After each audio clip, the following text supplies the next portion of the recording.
Amis de la plume et du papier, mesdames, messieurs, bonjour. Crise au sein des forces Cori Bénin émergents, la situation en faveur du secrétaire exécutif national. Les soutiens continuent et cette fois-ci, c'est Lokossa et Dougou qui apportent leur soutien. Mon confrère détaille que les militants FCBE des dites communes sont montés au créneau pour fustiger le comportement des démissionnaires, ceci à travers une déclaration dans laquelle ils demandent tout simplement aux démissionnaires d'adresser un courrier officiel au secrétaire exécutif national Paul Hunkwe. Ils ont par ailleurs souhaité une bonne retraite à Boni Yayi, celui qu'on peut désormais qualifier comme ex-président d'honneur du parti. Ils se disent d'ailleurs prêts pour une large victoire du parti le 17 mai prochain. Précise mon confrère, pour le grand jury, ces soutiens sont une bonne nouvelle pour Paul Hunkwe qui y voit un acte de fidélité de ses militants. Le journal met en manchette ce matin que les pirates ont abandonné le navire Cori en haute mer. Info Plus, pour sa part, constate que la démission de Yayi est un acte qui ragaillardit les militants FCBE qui d'ailleurs prennent acte du départ du désormais ex-président d'honneur du parti à la une de Libération de ce jour, vers une campagne particulière pour les candidats dans le cadre des communales et municipales du 17 mai. À la une du quotidien Pluriel, le journal annonce que le 17 mai est maintenu après une dernière rencontre avec le chef de l'État par vidéoconférence et les présidents d'institutions. Le matinal, le Télégramme, la presse du jour confirme également la date du 17 mai. Matin Libre pense ce matin que c'est une décision indissociable de la sortie de Talon. Le Canard analyse tous les contours et parle d'anachronisme, de faible taux de participation qui serait un moindre souci. Et le journal se demande si on veut appâter les électeurs avec les masques. Info Plus de se demander également de son côté ce qui convainc le gouvernement. En maintenant la date du 17 mai, l'événement précis semble bien avoir la réponse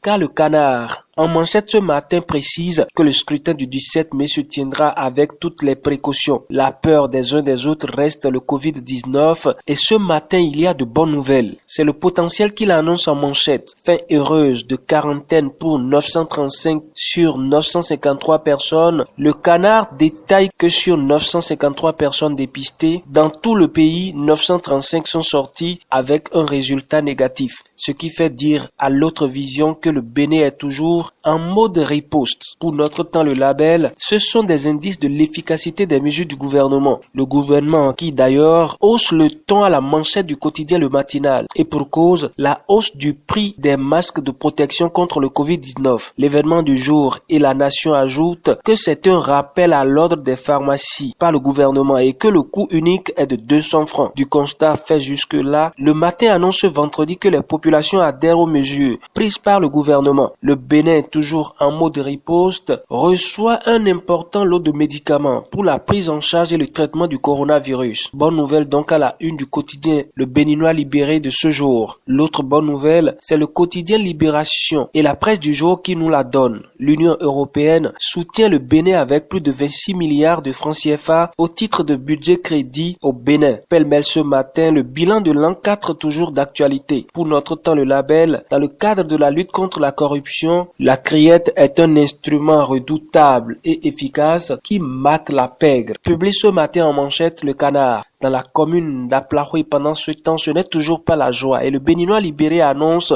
que Alassane Seydou s'apprête à faire une bourde. On attend de voir. Et puis bientôt, des unités de production de carreaux made in Bénin. C'est le potentiel qui le clame ce vendredi. Mesdames, messieurs, ce sera tout pour la revue de presse de ce vendredi, le dernier numéro de cette semaine. Prenez donc soin de vous. Très bon début de week-end à chacun et à tous. Au revoir et à bientôt.